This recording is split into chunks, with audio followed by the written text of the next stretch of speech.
Assalamualaikum warahmatullahi wabarakatuh. Nama saya Rizky Barokah dari kelas Indralaya. Saya akan mengangkat tema tentang konsep Pancasila sebagai paradigma kehidupan bermasyarakat, berbangsa, dan bernegara. Dan saya akan mengkaitkan dengan kasus korupsi Bansos COVID-19 yang dilakukan oleh Menteri Sosial kita. Pertama-tama saya akan menjelaskan apa itu paradigma Pancasila Indonesia. Pancasila sebagai paradigma artinya nilai-nilai dasar. Pancasila sebagai normatif menjadi dasar, kerangka, acuan, dan tolak ukur segenap aspek pembangunan nasional yang dijalankan di Indonesia.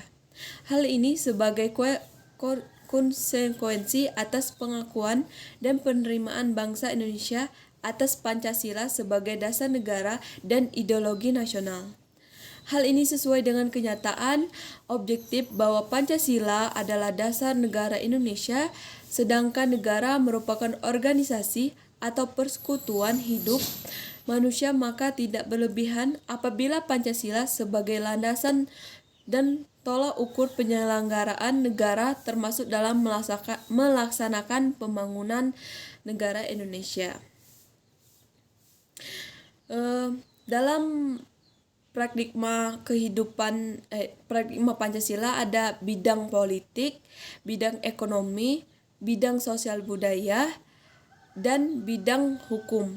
Nah, di kesempatan ini saya akan menjelaskan tentang bidang ekonomi dan mungkin akan merambat juga ke bidang hukum. Dan satu lagi yaitu bidang kehidupan antar umat beragama.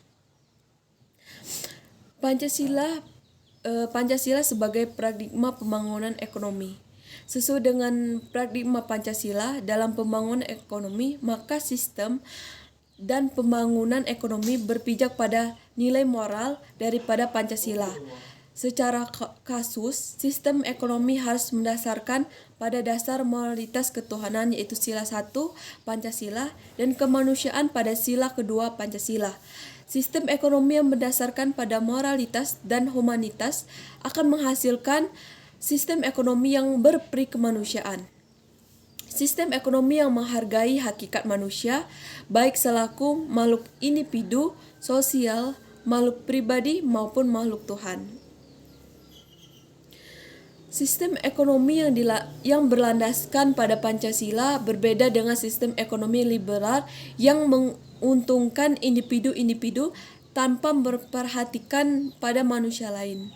Sistem ekonomi demikian juga berbeda dengan sistem ekonomi dalam sistem sosialis yang tidak mengakui kepemilikan individu. Pancasila bertolak dari manusia sebagai totalitas dan manusia sebagai subjek.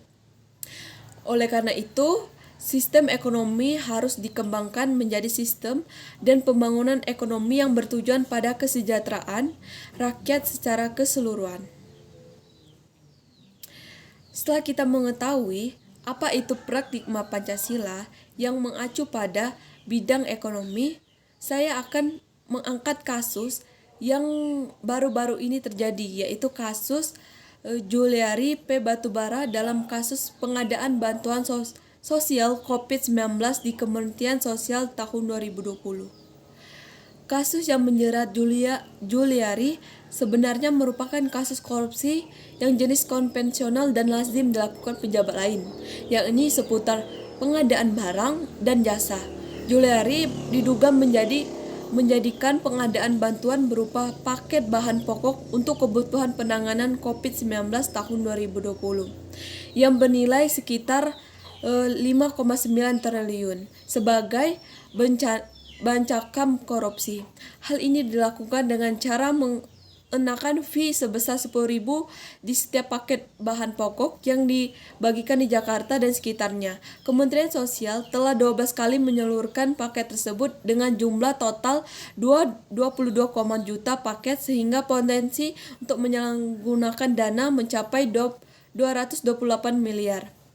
Korupsi yang dilakukan di tengah bencana dan kemerosotan ekonomi merupakan tindakan yang keji dan sangat terkutuk. Dana yang bantuan sosial yang sebenarnya belum cukup untuk memenuhi kebutuhan dasar masyarakat malah malah dirampok oleh pejabat. Tidak ada pilihan, hukum masih harus ditegakkan agar dapat mengirim pesan kuat bagi calon-calon koruptor lainnya.